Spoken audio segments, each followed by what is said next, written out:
Bonsoir. Bonsoir, merci d'être aussi nombreux. On a du mal à distinguer un petit peu l'assistance avec les lumières, mais voilà, c'est beaucoup mieux comme ça. Merci. Bonsoir Carlo Lucarelli, bonsoir Gianrico Carofiglio et bonsoir Florence Couriol qui va être notre interprète ce soir. Je suis très heureux d'accueillir ces deux auteurs italiens qui sont des grands maîtres du roman policier italien, du roman noir. Oh si, Carlo Lucarelli, vous ne pouvez pas dire le contraire, je vois que vous hochez la tête, mais vous êtes, vous particulièrement, un des grands représentants de la littérature noire, du roman policier. Vous avez écrit je ne sais pas combien de romans, votre bibliographie est considérable. Vous écrivez aussi des scénarios de bande dessinée. Vous animez, je crois, des émissions de télévision. Vous êtes vraiment je ne vais pas dire le pape du roman noir italien, mais ce serait peut-être un peu exagéré. Et vient de paraître en français, donc, L'Iguane, qui est votre dernier livre, dont on va parler particulièrement ce soir. Et le livre de Gianrico Carofiglio, La Verson de Fenolio. Le livre L'Iguane est traduit par... Alors, attendez, je vous dis tout de suite par Serge Cadupradi, bien sûr, qui est le grand traducteur de l'italien et qui traduit beaucoup non seulement de Lucarelli, mais de littérature italienne. Et le livre de Gianrico Carofiglio est traduit par Elsa Damien. Je parlais de la traductrice. Voilà. Oui. Voilà. Alors, tout de suite, c'est toujours un petit peu compliqué avec les romans policiers. Merci. On est obligé d'en dire quelques mots. Préparé, bien sûr. On est obligé d'en dire quelques mots et on a toujours la crainte, évidemment, d'en dire un petit peu trop, parce que sinon, il ne faut pas non plus déflorer. Alors, quelques mots tout de même pour vous présenter les livres. Je commence par La Verson de Fenolio. C'est un livre qui est très original parce qu'il ne ressemble à rien d'autre. Il ne ressemble pas à un roman policier. Il ne ressemble pas... Il peut être plein de choses à la fois. Je vous donne tout de suite un petit peu le thème. Un maréchal des carabiniers, à savoir Pietro Fenolio, vient d'avoir une opération. On lui a posé une prothèse de la hanche, simplement parce qu'il commence à avoir un certain âge. Il est d'ailleurs près de la retraite et il a des problèmes d'arthrose. Je ne trouve pas ça très drôle, mais il est obligé de subir une opération. Souvent, les prothèses de hanche sont des opérations qui interviennent sur des personnes relativement âgées. Et puis, il doit suivre des séances de kiné, des exercices dans un centre spécialisé auquel il se rend régulièrement. Et dans ce centre, il y a évidemment d'autres patients que lui. Il partage les appareils avec d'autres patients. Et puis, il y a en particulier un jeune homme qui s'appelle Giulio. Et Giulio est c'est un peu surprenant de le voir là, parce que généralement les jeunes gens ne subissent pas ce genre d'opération. Mais lui, on lui a effectivement posé une prothèse de hanche, simplement parce qu'il a eu un accident de la circulation et qu'il a fallu, voilà, suite à cet accident.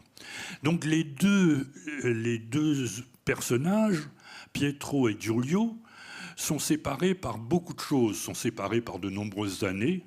L'un pourrait être le père et l'autre pourrait être le fils, déjà, sont séparés par des centres d'intérêt complètement éloignés, et pourtant ils vont très très bien s'entendre. Et Giulio, qui ne connaît pas grand-chose à la police, aux enquêtes, est fasciné d'avoir un enquêteur sous la main, si j'ose dire, et lui pose des questions et n'arrête pas de lui dire « mais racontez-moi vos enquêtes les plus extraordinaires, etc. » Et bien sûr, Pietro Fenolio raconte comment on enquête. De sorte que le livre est une espèce d'anthologie, d'enquête policière, mais surtout de réflexion sur la méthode. Et ça, c'est extrêmement intéressant et on y reviendra très en détail. Et Carlo Lucarelli, donc le livre s'appelle L'Iguane.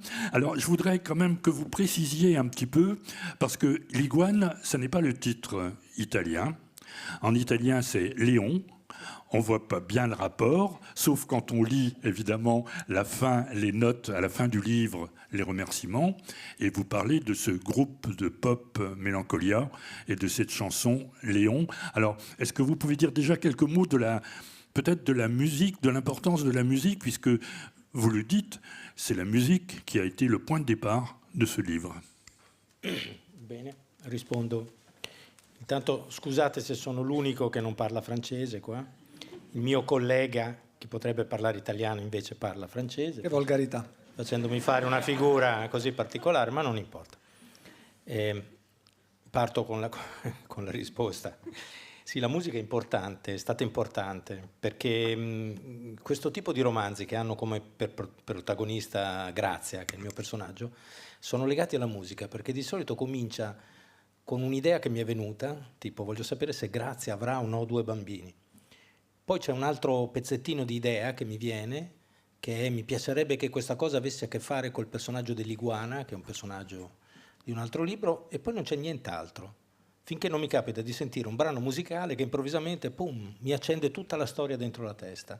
Ed è successo con i Melancolia che ho visto in televisione, X Factor. Quando li ho visti ho detto, ecco, questa è la follia che mi serve per il mio romanzo.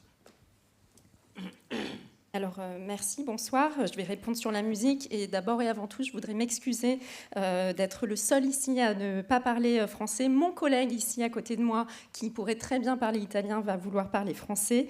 Donc, je réponds sur la musique. La musique est effectivement très importante dans mes romans. Parce qu'au tout début, je n'ai que quelques idées que je veux absolument garder. Par exemple, que Grazia, ma protagoniste, va avoir 1 ou 2 enfants. L'idée aussi autour du personnage de l'iguane. Mais en fait, les véritables idées qui se débloquent complètement arrivent quand j'entends une musique, quand j'entends un morceau. Et c'est ce qui est advenu avec le morceau que j'ai entendu ici du groupe Mélancolia. J'ai entendu ce morceau et en fait toutes les idées du roman me sont arrivées. Et la folie de l'iguane, pour moi, c'était vraiment dans ce morceau-là, qui s'appelle Léon. Alors, juste quelques mots là aussi pour présenter le livre. On peut dire que c'est la suite d'un autre livre qui s'appelle Almost Blue, et dans lequel on avait l'histoire de la traque d'un tueur en série qui s'appelait l'iguane, d'où le titre du livre, d'où le titre français du livre. Et pour situer un peu le thème, là aussi, ça commence par une scène très marquante. C'est l'inspectrice de police Grazia Negro, qui intervient déjà dans les livres précédents, est en train d'accoucher. Et l'accouchement se passe assez mal. D'une part parce qu'elle va avoir des jumelles, c'est un peu compliqué. Il a fallu faire une césarienne. Et elle est évidemment très, très inquiète. Et puis elle observe des choses un peu étranges qui se passent autour d'elle. Et en particulier, il y a pas mal de ses collègues qui sont par là, non pas qui assistent à l'accouchement, mais qui sont autour. Et à peine a-t-elle accouché qu'on lui montre très rapidement ces gamines et qu'on reprend les gamines, qu'on l'emmène. Alors évidemment, elle est très inquiète parce qu'elle se dit: qu'est-ce qui se passe? Il y a quelque chose qui ne va pas. Est-ce que les enfants sont normaux? Donc il y a une ambiance déjà très très pesante. Et puis l'explication, c'est qu'on vient d'apprendre que l'iguane, ce tueur en série, qui avait été interné dans une institution psychiatrique, a réussi à s'évader. Il a réussi à s'évader en massacrant 2 personnes et en laissant une rescapée parce qu'elle s'est cachée sous l'évier, voilà. Et que la première chose qu'il va faire, évidemment, c'est se venger de celle qu'il a arrêtée, c'est-à-dire Grazia. Donc elle est extrêmement menacée. Et voilà, toute l'histoire va être ça, la vengeance de l'iguane, en quelque sorte. Voilà, c'était juste ces quelques mots pour... Mais Almost Blue s'intitule ainsi à cause de la chanson interprétée par Chet Baker ou Elvis Costello, et éventuellement. Et là aussi, la musique est très, très récurrente. Sì. Allora, certo, anche Almost Blue è nato così. Avevo in mente un'idea. Volevo un ragazzo cieco che sente una cosa, sente una voce. Poi volevo un serial killer che ha detto una cosa. E poi volevo una ragazza, Grazia Negro, che dà la caccia a quel serial killer. E il ragazzo cieco ha sentito la voce, sa riconoscerla e parla con la ragazza. Questa era l'idea che avevo e rimaneva qua nella testa finché non ho sentito Almost Blue nella versione di Chet Baker, e anche lì di nuovo ho pensato: ecco cosa voglio fare. Voglio che questa storia abbia quell'anima, no? Quel mood lì. Oui, absolument. Eh bien, pour Almost Blue, c'est pareil, c'est né de la même manière. J'avais quelques idées premières en tête, notamment ce que je voulais faire, c'est-à-dire que je voulais qu'il y ait un personnage, un jeune homme aveugle qui entende une voix. Je voulais qu'il y ait une jeune femme qui traque en fait un serial killer, un tueur en série. Mais voilà, c'était des idées premières. Et en fait, quand j'ai entendu le morceau de Chet Baker, cette version-là de Almost Blue, eh bien, j'ai compris que c'était vraiment la musique, le morceau qui pouvait aller pour rendre l'atmosphère que je voulais pour ce roman. Alors, parlons de la méthode Fenoglio. Giulio va donc poser des questions un peu naïves, parce qu'il ne connaît rien à la police, au fonctionnement de la police, aux enquêtes, donc il veut s'instruire. Et il pose des questions naïves à l'enquêteur, qui n'est pas un auteur de roman policier dans l'histoire, c'est un enquêteur, hein, c'est un maréchal des carabiniers. Et il lui pose, entre autres, la question suivante, que je voudrais vous poser aussi d'une autre manière. Il dit « Parfois, je me demande ce qu'il y a de vrai dans les romans et les films policiers. » Oh, pas grand-chose, certainement pas grand-chose vraiment dans les œuvres italiennes. Pourquoi précisément dans les œuvres italiennes? Eh bien, quand un film ou un livre évoque un contexte que je connais très bien, je me rends facilement compte de ce qui ne colle pas dans l'histoire. La construction des personnages, la description des procédures. Dans un récit qui se présente comme réaliste, certaines erreurs, quand on est capable de les repérer, font passer l'envie de regarder ou de lire. Tu as déjà entendu parler de la suspension de l'incrédulité. Alors cette histoire de suspension de l'incrédulité, c'est assez formidable, effectivement. Vous êtes...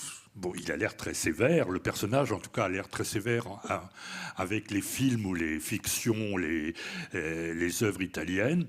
On pourrait en dire autre chose, on pourrait dire la même chose des œuvres françaises. Hein. Ça, je dois dire que si on regarde tous les feuilletons qui passent tous les soirs à la télévision, les histoires policières, il y aurait beaucoup à dire. Mais vous-même, où allez-vous puiser votre inspiration? Vous avez votre expérience, Gianrico, de magistrat, de juge antimafia, donc des affaires brûlantes vous sont passées entre les mains, je suppose.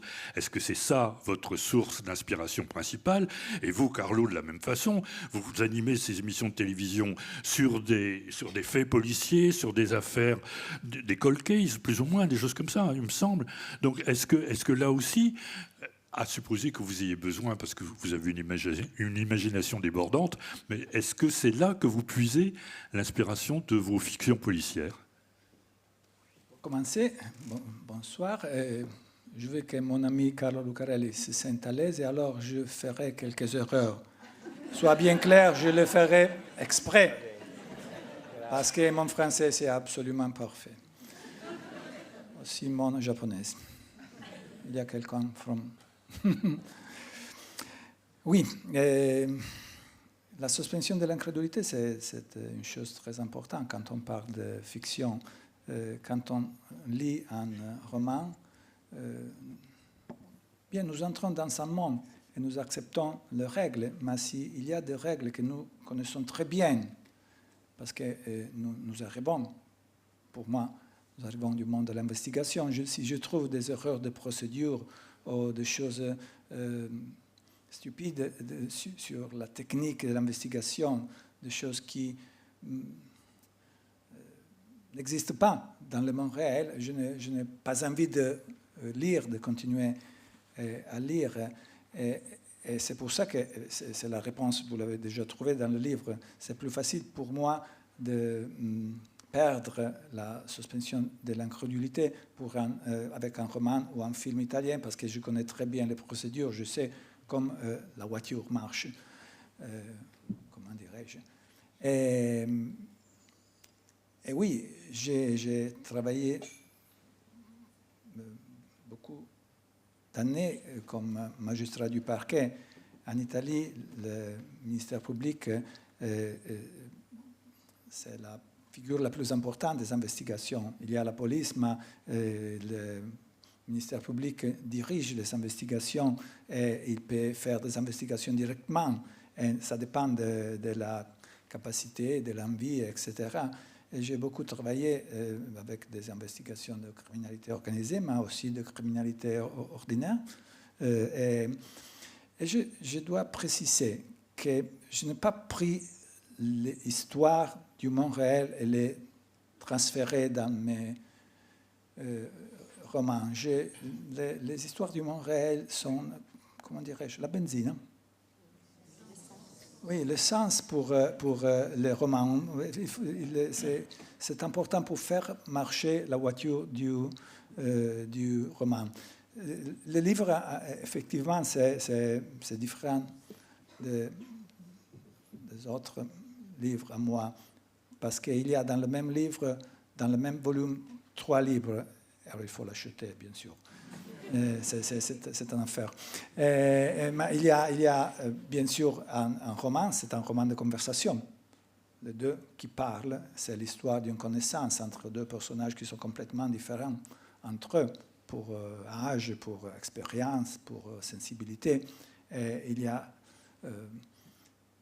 questa chimica, cette alchimie. C'est comme le deuxième livre, il s'agit de récits. C'est une collection de récits qui sont inspirés des histoires du monde réel, mais bien sûr, ils sont fiction. Et le troisième, c'est l'essai. C'est un essai sur la méthode de l'investigation, qui en général, c'est une méthode, comment dirais-je, j'aime utiliser des mots difficiles pour exhibition. Je dirais qu'il s'agit d'une épistémologie de la vie quotidienne, et ça suffit.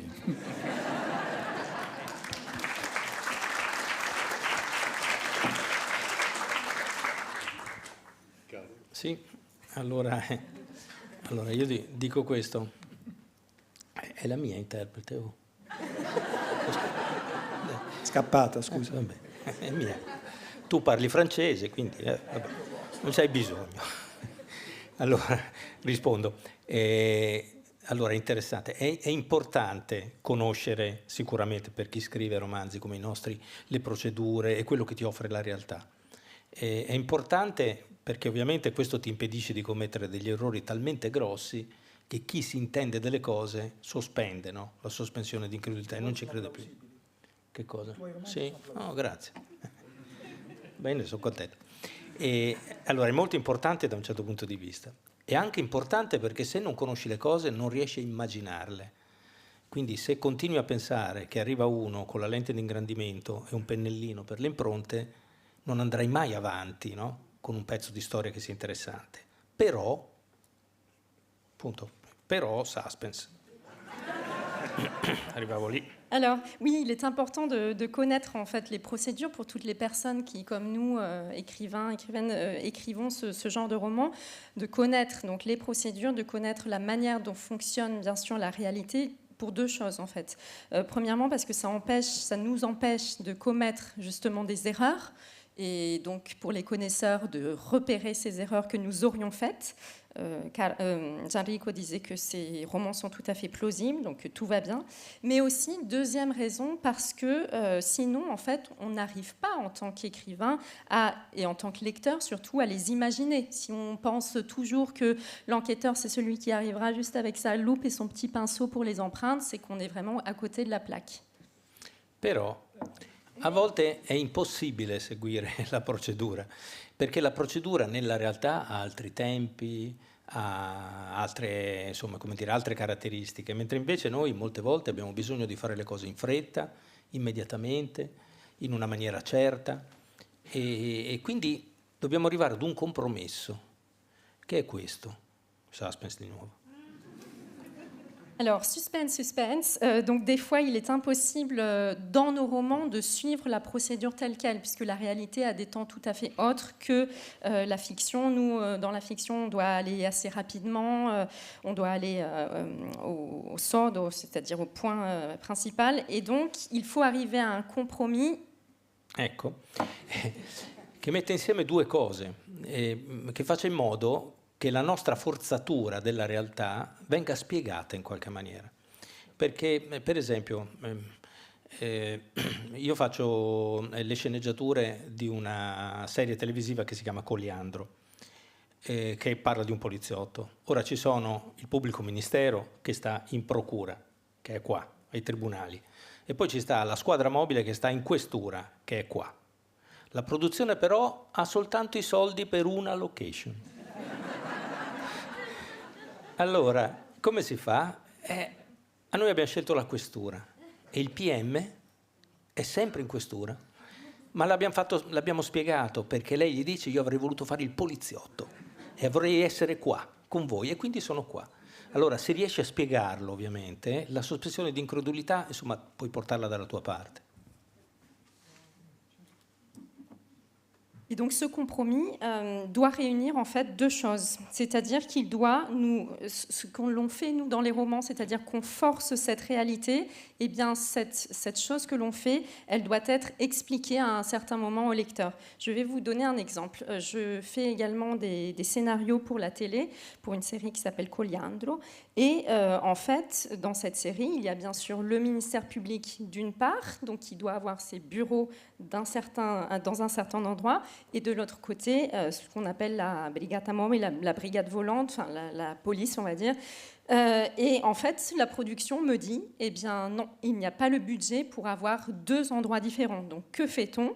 Eh bien dans ces cas-là, on avait choisi la préfecture de police, et donc le parquet le procureur se retrouve dans la préfecture de police. Et en fait, on le justifie parce que le procureur dit qu'il aurait voulu être policier, et donc il se trouve chaque fois dans la préfecture de police.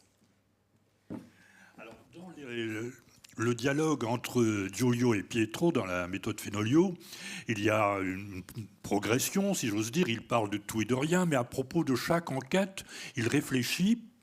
Et Giulio arrive à la conclusion que finalement, les enquêtes policières, ça ressemble au métier de romancier, finalement, que ce n'est pas très différent.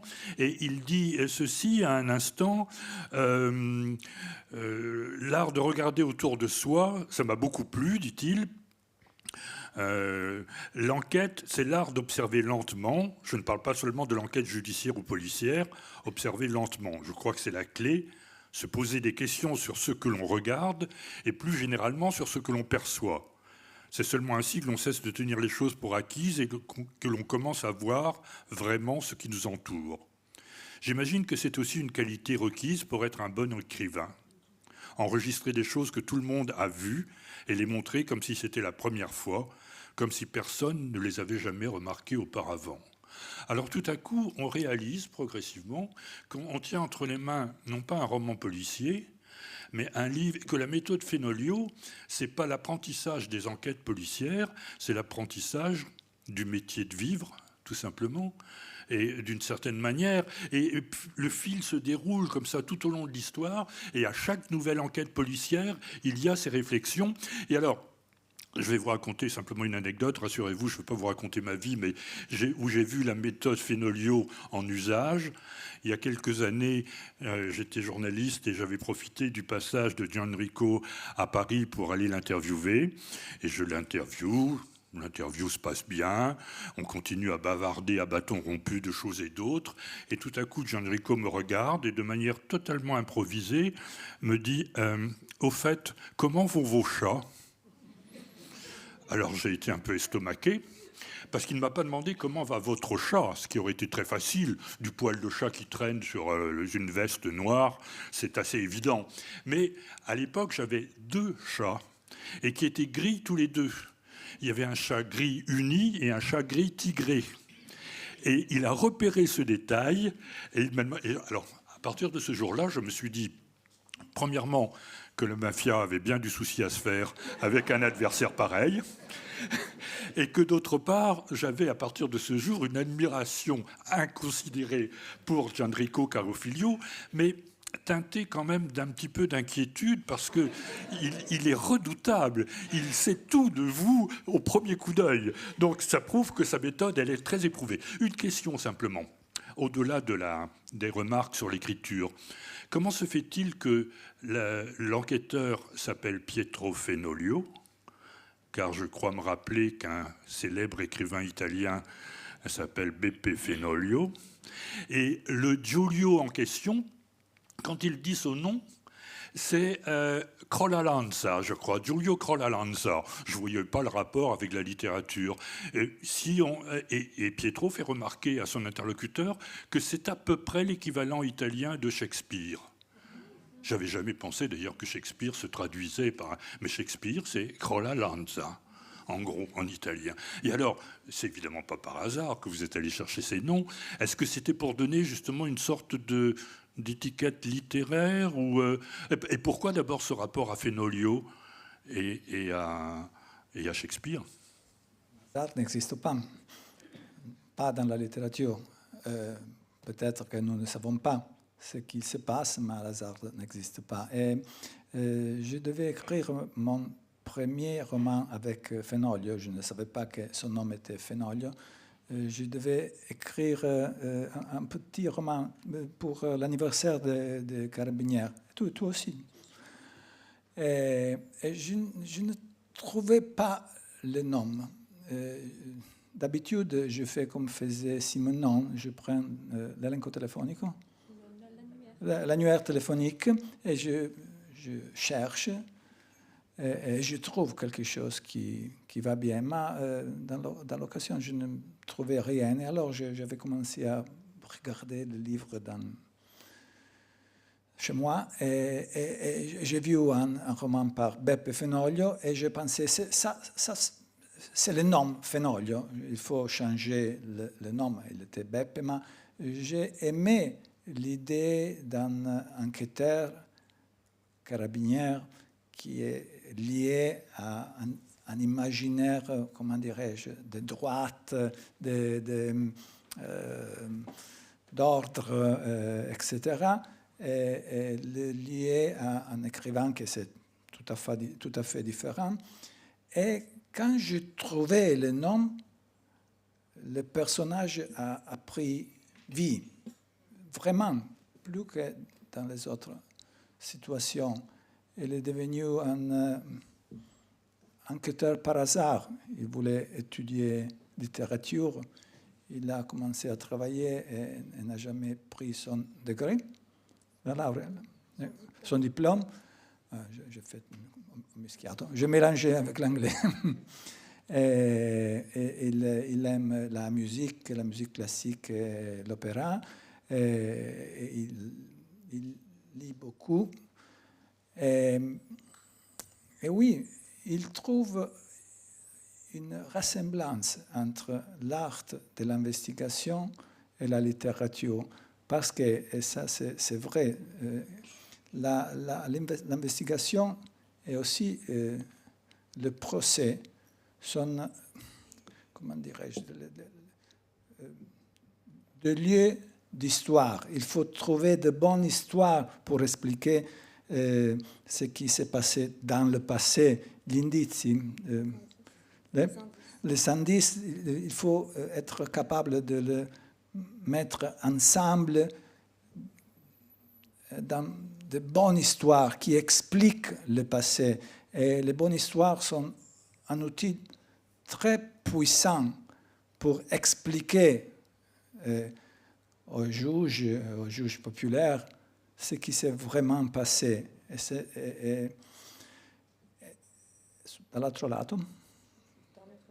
de l'autre côté, la rigueur de l'investigation, c'est un outil important pour raconter de bonnes histoires qui soient bien connectées, qui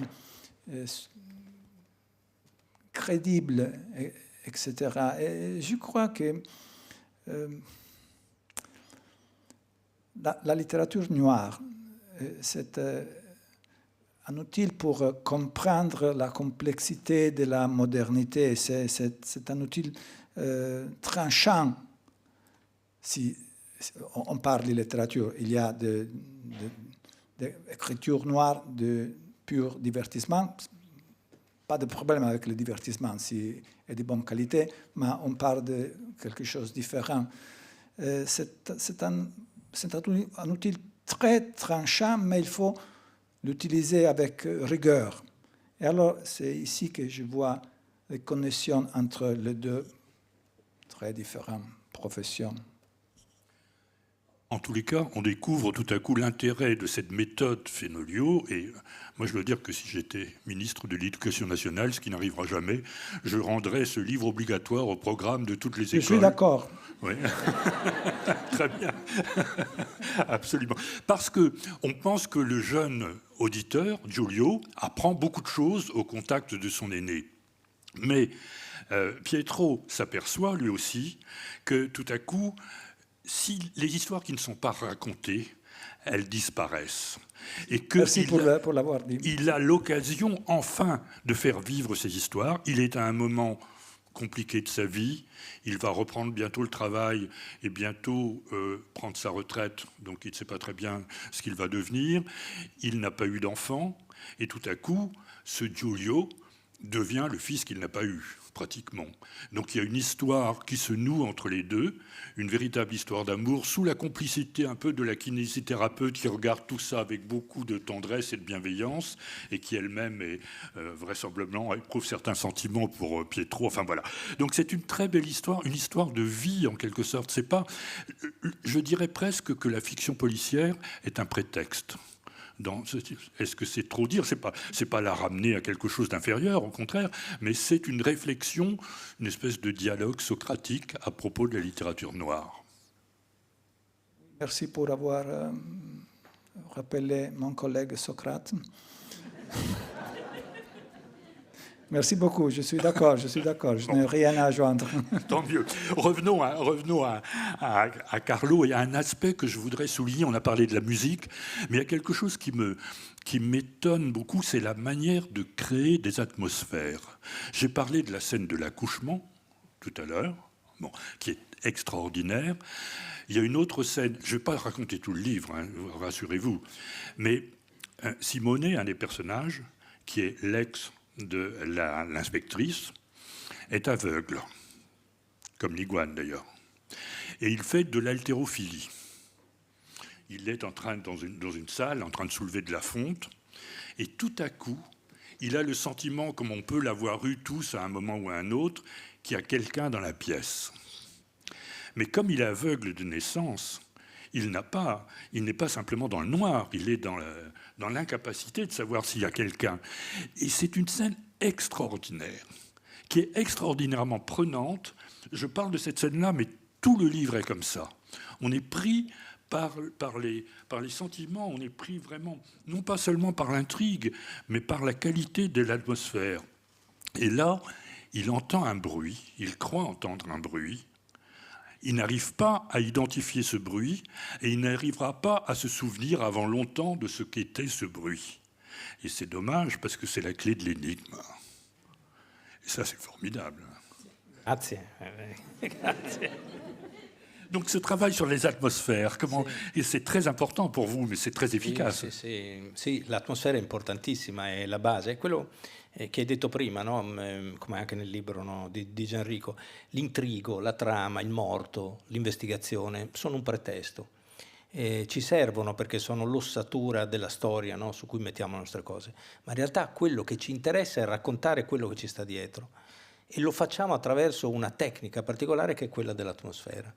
Che io ho capito, scusate se faccio sempre questo gioco, ma mi accorgo che è lunga la risposta, che io ho capito una notte con le mie figlie quando erano piccoline. Ora vi spiego. Alors oui, merci. Effectivement, le travail sur les atmosphères, c'est la base en fait. C'est extrêmement important. C'est ce que tu as dit avant, juste avant aussi pour Gianrico, qu'a dit Gianrico, que l'intrigue, la trame, ce sont des prétextes en fait, en réalité, parce qu'ils sont importants, hein, parce qu'ils sont l'ossature de nos romans, de nos histoires. Mais en fait, ce qui nous intéresse nous, c'est ce qui est derrière et qu'on transmet justement avec une technique. Et c'est la technique justement qui permet d'avoir cette atmosphère. Et ça, je l'ai compris, et pardon si je le redis, mais je l'ai compris lors d'une nuit. J'étais avec mes deux enfants. Allora, quando erano piccoline, le mie bambine sono 2 gemelle, adesso hanno 13 anni, ma quando erano piccoline le portavo a letto io a volte e volevano che gli raccontassi una storia. Non gli ho mai raccontato una delle mie storie, perché non sono mica matto. Gli raccontavo delle storie che erano un gattino incontra un cagnolino, fanno la pappa e fanno la nanna, quindi proprio. Ma le bambine ogni tanto mi dicevano basta babbo, dico perché? Ci fai paura. E perché vi faccio paura, dicevo io. E loro dicevano perché fai quella voce. Cioè senza volerlo, dicevo c'è un gattino, incontra un cagnolino. Allora, quella voce è quello che facciamo noi quando scriviamo, è quell'atmosfera, ma lo facciamo per un motivo ben preciso. Et le suspense est à son comble. En fait, quand elles étaient petites, j'ai 2 filles, 2 jumelles qui maintenant ont 13 ans, mais quand elles étaient beaucoup plus petites, c'est moi qui allais de temps en temps les coucher, et elles voulaient bien sûr que je leur lise des histoires. Jamais les miennes, ce n'était jamais les miennes que je leur lisais des histoires, un chat et un chien qui se rencontrent et qui bien sûr se battent. Et à un moment, mes filles m'ont dit « Ça suffit papa, arrête, tu nous fais peur ». Et j'ai demandé « Ah bon, pourquoi ? Ce n'est pas des histoires qui font tellement peur ?» Et elles m'ont répondu « Parce que tu fais cette grosse voix, le chat rencontre le chien. » Et en fait, cette grosse voix, c'est justement ce que j'ai compris, c'est l'atmosphère que je veux créer. Sì, perché vogliamo fare paura, è questo, e a noi serve la paura, proprio ci serve tanto. La paura è quel sentimento che ti porta a guardare nel buio, no? A scrutare nel buio, a vedere cosa c'è là, ad andare a vedere. Ed è quello che molte volte facciamo noi, che io volevo fare in quel momento. Il mio personaggio sente un rumore e ha paura. E se abbiamo paura anche noi, a quel punto vogliamo andare a vedere. Allora molte volte le nostre atmosfere servono proprio per questo, per scendere più nel profondo. Et oui, en fait, ce qu'il y a, c'est qu'on veut faire peur, justement. La peur, c'est ce sentiment qui nous permet, qui nous incite, en fait, à aller regarder, à aller scruter ce qu'il y a dans l'obscurité qu'on ne voit pas. Et c'est exactement ce que je veux faire dans mes romans. Je me fais peur et je veux faire peur au lecteur pour qu'il aille voir plus précisément, c'est aller scruter, aller sonder, justement, au plus profond de l'histoire, au plus profond aussi de nous-mêmes. Juste une question, je disais tout à l'heure que l'Iguane est la suite de Almost Blue, plus ou moins. C'est l'Iguane qui ressort de son enfermement, de son internement psychiatrique et qui décide de se venger. Mais il y a pratiquement 25 ans qui séparent les 2 livres. Comment se fait-il ? Est-ce que le livre est resté endormi dans un coin ? Qu'est-ce qui fait qu'un tel délai s'est écoulé entre le premier épisode de l'histoire de l'Iguane e puis le deuxième?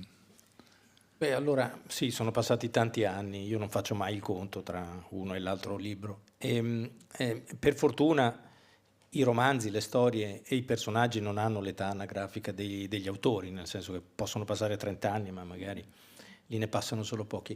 Però nel frattempo sono successe alcune cose. Io ho scritto Almost Blue e poi mi era rimasta la curiosità di sapere che succedeva a questa ragazza. Io ho scritto un secondo libro, poi un altro libro e poi sono arrivato all'Iguana. Nei 2 libri in mezzo ho scritto storie un po' diverse. Mi interessava Grazia, volevo sapere il suo rapporto con l'essere donna, con l'essere madre.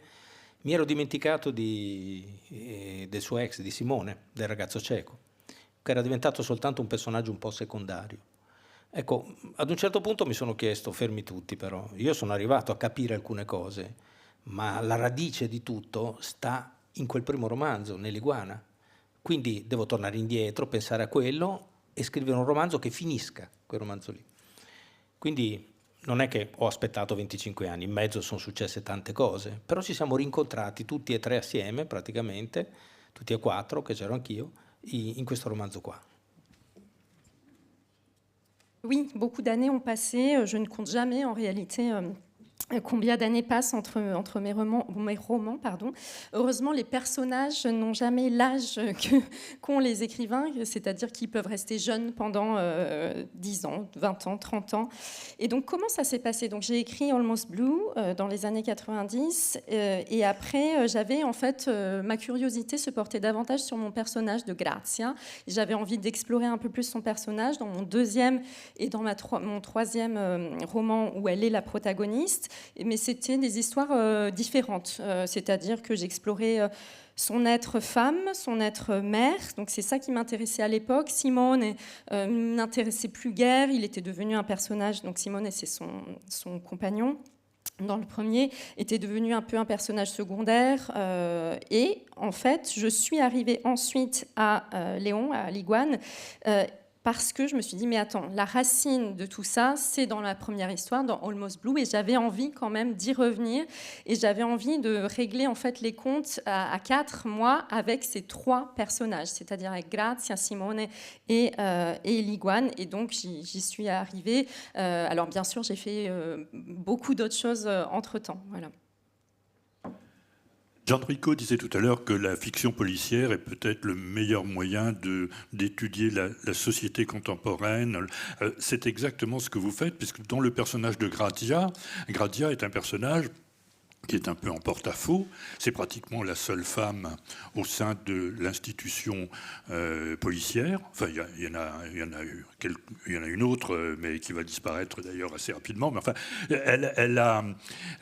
y a cette réflexion sur son statut professionnel et sur son statut personnel aussi est très important, sur l'évolution de la police, sur l'évolution des enquêtes, sur l'évolution de la société. C'est une espèce de radar.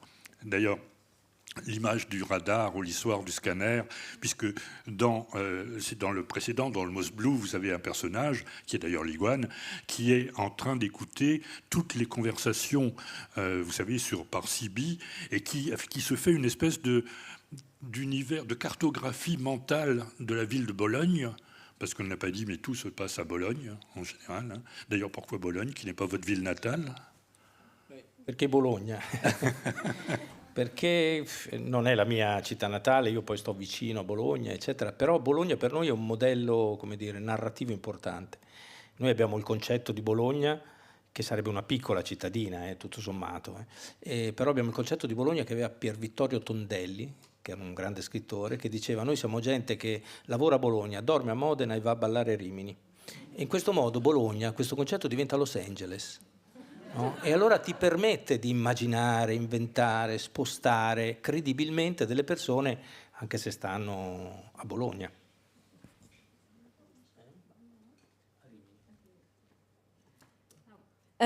Oui, parce que Bologne, c'est pas la ville où je suis née en effet, j'habite pas loin, mais c'est parce que c'est un modèle narratif, un modèle dans la littérature pour nous très important. C'est le concept un peu de Bologne qu'on a. Il y avait un grand écrivain qui est Pier Vittorio Tondelli qui disait: on travaille à Bologne, on vit à Modène et on danse à Rimini.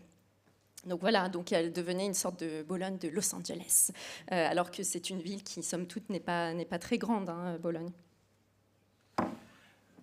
Gianrico, ce livre, la version de Fenolio, est-ce que c'est une espèce de livre, de somme en quelque sorte? Parce que c'est relativement différent de vos autres livres qui étaient plutôt des livres inspirés de votre carrière professionnelle, qui étaient des polars judiciaires, comme on dit, où l'institution judiciaire jouait un grand rôle, et où votre métier de magistrat, vous était certainement beaucoup plus proche de la fiction qu'ici. Et ça n'est pas un magistrat, c'est un enquêteur des carabiniers. C'est un livre très différent. Est-ce que c'est une espèce de... je dirais pas de testament littéraire, mais de volonté de transmettre? Parce que le thème... Non. Je ne dis pas testament, mais le terme de la transmission, pardon, excusez-moi pour le terme de transmission est très important, puisque c'est ça le sujet aussi du livre. C'est la transmission d'une certaine façon de vivre.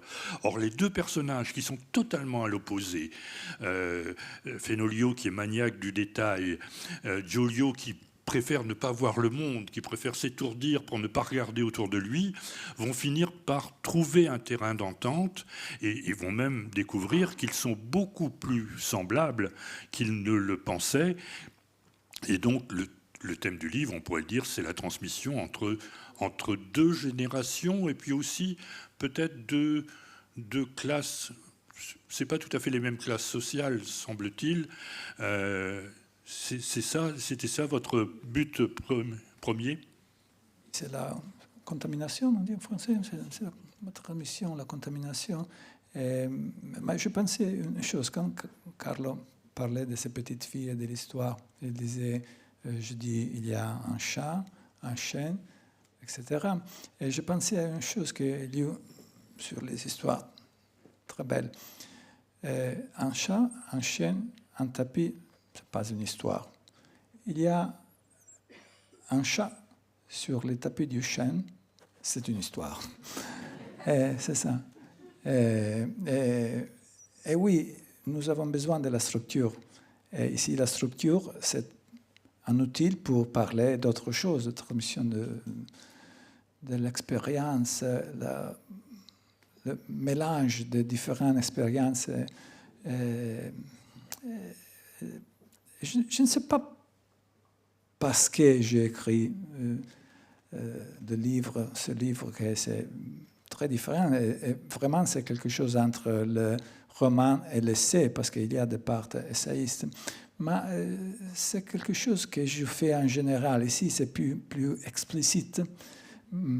Mais toujours, quand j'écris un roman, j'aime écrire des choses qui sont essayistes dans le roman, explicitement essayistes dans le tissu du roman. Bien sûr, ils doivent être connectés au roman, pas comme ça. Et la même chose, quand j'écris des essais, j'aime introduire des passages narratifs dans les essais. Peut-être que c'est ma façon d'écrire, ma relation avec l'écriture. En fait, mon dernier livre en Italie, c'est un essai. Le titre est Elogio dell'ignoranza e dell'errore. Et il y a beaucoup de thèmes que vous trouvez dans ce roman-là. Je trouve un privilège l'opportunité de passer, de traverser le confine, passer d'un genre à l'autre. Et je trouve que ça peut nous donner des solutions intéressantes. Moi, je ne parle pas de moi. À propos du testament, je me rappelle, il y a 2, 3, 4 années, le maire d'une ville, centre de l'Italie, m'a téléphoné et m'a dit « Nous voulons vous donner un prix à la carrière. » Non. Non.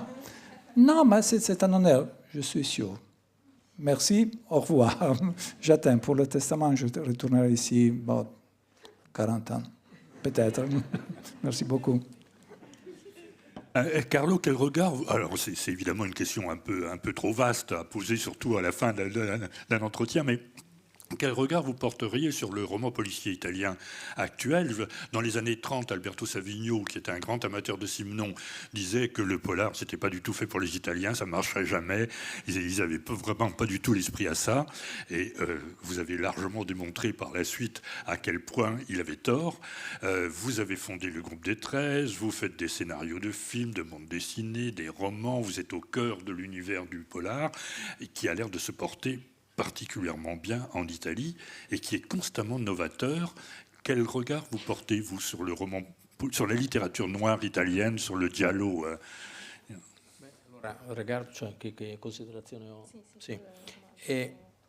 Io sono molto contento di trovarmi dentro a questo gruppo, no? Di persone che sta agendo all'interno della letteratura italiana.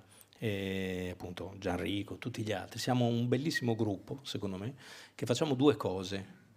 Una, alcuni di noi fanno così, è puro intrattenimento commerciale e va benissimo. Vendono un sacco di copie, bravi, perfetto. Un altro è quello che abbiamo detto fino adesso, è cercare di interpretare profondamente i cambiamenti e le realtà della società nostra, della società italiana. Però se vendiamo un sacco di copie va bene lo stesso, anzi. Fantastico, infatti.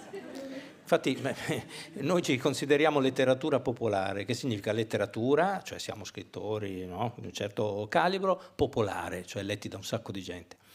E volevo dire, l'altra cosa che facciamo è questa, no? Di cercare di entrare, no? Profondamente, cercare di capire che cosa sta cambiando, perché, come abbiamo detto anche stasera, insomma, tante volte, è un ottimo modo per raccontare la società, il romanzo poliziesco. Non solo perché attira subito l'attenzione, perché appunto facciamo quella voce, ma anche perché racconta un pezzo di realtà che fa parte della nostra vita, purtroppo. E mi fermo un attimo, vado avanti. per esempio Bologna, che è la cosa che vi raccontavo prima, che quando Loriano Machiavelli, un autore, no, storico del romanzo noir poliziesco e bolognese, che se glielo dici, è un autore storico, se il decano ti dà un pugno nel naso, lasciamo perdere. Comunque, lui, c'ha pure 90 anni, però ragazzi, un pugno te lo tira. E Loriano, cioè fin dall'inizio, raccontava le sue storie a Bologna, e quello che dicevano tutti era, ma a Bologna, come dice Lucio Dalla, non si perde neanche un bambino. Cioè, che cosa succede a Bologna? Va bene, cosa è successo a Bologna? Il 2 agosto è saltata per aria la stazione, 85 morti. Negli anni 90 c'è stata una banda di criminali che ha ammazzato un sacco di gente, abbiamo scoperto che erano poliziotti, ne sono successi di tutti i colori a Bologna. Nella metà oscura del nostro paese c'è un sacco di roba che spiega anche la metà chiara in cui viviamo. Ecco cos'è che facciamo noi, cosa sta facendo adesso ancora il romanzo noir italiano. Oui, alors je suis très content de faire partie en fait de ce groupe, de ce grand groupe, avec des amis, avec Gianrico, etc., parce que c'est très beau d'être ensemble et de faire ce genre de roman, de faire le noir italien actuellement. Et en fait, il y a deux sortes de noirs actuellement. Il y a ceux qui font du divertissement pur et simple, commercial, et c'est très bien aussi, et où on vend beaucoup d'exemplaires, etc. Et puis il y a ceux qui essayent de, comme on disait tout à l'heure, qui cherchent à interpréter profondément les changements de notre société.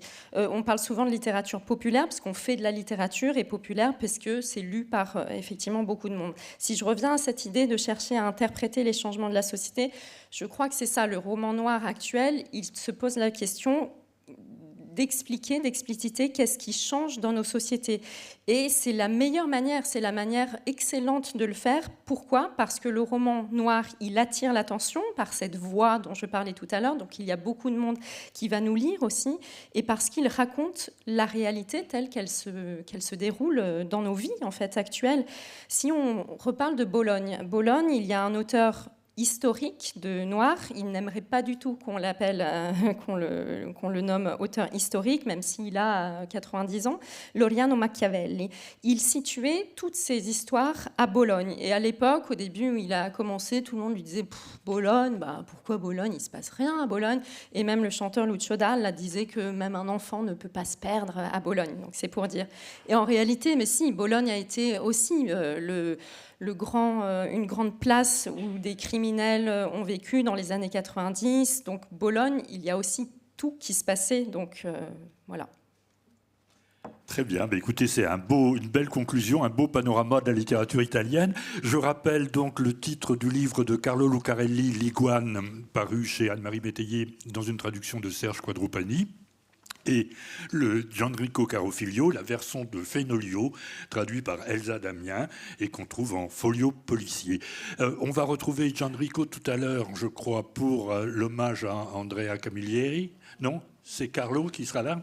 Ah bon, je commence à tout mélanger. Et ce sera sa dernière apparition dans le cadre d'Italissimo, puisqu'il partira ensuite très vite à Quai du Polar, à Lyon. Et Gianrico, on vous retrouve aussi, c'est demain ou après-demain ? Je ne sais plus. Ben, je serai à la librairie La Tour de Babel à 4 heures. Et après, j'ai une rencontre au lycée, mais je crois qu'elle est ouverte. Et après, je vais chez moi. Ma a propos, posso dire una cosa in italiano? No, così, parlo italiano. No, perché riguardo al fatto che sarei rimasto io o Carlo a fare l'incontro su Camilleri. La vita degli scrittori è piena ovviamente di gratificazioni, ma anche di qualche umiliazione. Pausa. No, Alors, il veut juste rebondir sur l'histoire qu'au début, que Gérard Meudal disait que c'était moi qui allais intervenir sur Camilleri. La vie des écrivains est pleine, bien sûr, d'avantages et de gratifications, mais aussi des fois de quelques humiliations. Io ne ho avute parecchie, ma ne ho una preferita. Qualche anno fa ero in una città del centro Italia dove dovevo fare una lezione all'università, questo per farvi sapere che faccio le lezioni all'università. J'en ai eu beaucoup, moi, mais j'en ai une, j'ai ma préférée quand même, donc je vais vous raconter ça. J'étais dans une ville d'Italie centrale où j'allais donner une leçon à l'université, pour vous dire aussi que je donne des leçons à l'université. Stavo passeggiando per la città quando a un certo punto mi sento toccare sulla spalla e mi giro e c'era una signora sorridente con una faccia simpatica che mi dice: ma è lei? Domanda a cui è difficile dire no, effettivamente. Et j'étais en train de me promener dans cette ville et je sens que quelqu'un me tape l'épaule, donc je me retourne et une femme souriante, sympathique, qui me dit « Ah, c'est vous ?» E io dico sì, sono io, con un bel sorriso idiota, soddisfatto. E lei mi fa: ma che fortuna che ho avuto di incontrarla, penso anch'io che sia stata fortunata. E dice: ma mi firmerebbe un libro? E io dico: certo, no, perché ne ho uno proprio lì in borsa. E prende un libro dalla sua borsa che era su una panchina ed è un libro blu Sellerio, e la cosa non mi preoccupa affatto perché io ho pubblicato 5 libri con Sellerio, come Carlo del resto, e mi porge questo libro che era di Camilleri. Finita, non è finita. J'ai l'impression que la salle comprend. Donc moi, avec mon sourire béat et très satisfait, je lui dis oui, c'est moi. Et elle me dit ah, quelle chance de vous avoir rencontré. Et je me disais oui, quelle chance qu'elle m'ait rencontré. Est-ce que vous pourriez me signer, s'il vous plaît, le livre que j'ai justement dans mon sac? Alors moi, bien sûr. Et donc elle sort un livre, couverture bleu foncé, Sellerio, l'éditeur, Sellerio. Donc j'étais pas du tout inquiet puisque j'ai moi-même publié 5 livres chez Sellerio, comme Carlo d'ailleurs a aussi publié, et en fait c'était un livre de Camilleri. E io vigliacco, firmo, le chiedo il nome e dedico firmando Gianrico Carofiglio, a differenza di Camilleri, che invece era genio, a cui successe una cosa simile raccontata da un testimone oculare. Un lettore va e dice: maestro, mi firma un libro? Certo, fa, dice, e gli dà un libro di Santo Piazzese, scrittore palermitano, e Camilleri lo prende. Come ti chiami? Pino. A Pino, con affetto, Santo Piazzese. Oui, bon. Et moi, en toute lâcheté, je dédicace par contre en signant Gianrico Carofiglio, bien sûr. Camilleri, lui, a eu cette autre histoire qui a été racontée par un témoin qui a vraiment vu la scène. Maître, quelqu'un lui demande: vous pouvez me signer, s'il vous plaît, ce roman? Et donc, il sort le roman de son sac, et c'est un roman de Santo Piazzese. Et donc, Camilleri a dit: comment vous vous appelez? Et lui a dit Pino, donc à Pino, avec affection, Santo Piazzese. Il a signé Santo Piazzese. Posso dire solo una parola? Perché quando gli scrittori cominciano poi non finiscono più. No? Un paio d'ore andiamo via. Dai. No, brevissimo, perché anche a me è successo di essere stato scambiato per un altro. E mi allaccio con quanto è stato detto prima. Allora, di solito quando avevo la barba un po' più lunga, mi scambiavano tutti, dicevano che assomigliavo a Padre Pio. Lo saprete. Proprio su tutti i social, sembri Padre Pio, vabbè. Poi un giorno sono passato davanti ad un asilo ed è uscita una palla, no, dalla recensione. Allora ho preso la palla, l'ho portata ai bambini. L'ho portata ai bambini che erano attaccati, no, alla grata e mi guardavano. E uno dei bambini mi ha guardato e mi ha detto: sei Gesù? E io, e qui chiudo, volevo dirgli sì, per vedere. Poi ho pensato che uno vestito di nero, strano, davanti a un asilo, che dice di essere Gesù, finiva in galera. Allora gli ho detto: non esageriamo, però questa sera mi avete fatto un regalo bellissimo, perché Gesù è un po' troppo, non esageriamo, ma il Papa del Mar rimette a posto le cose, per cui quando tornate a casa date una carezza ai vostri bambini e dite: questa è la carezza di Lucarelli.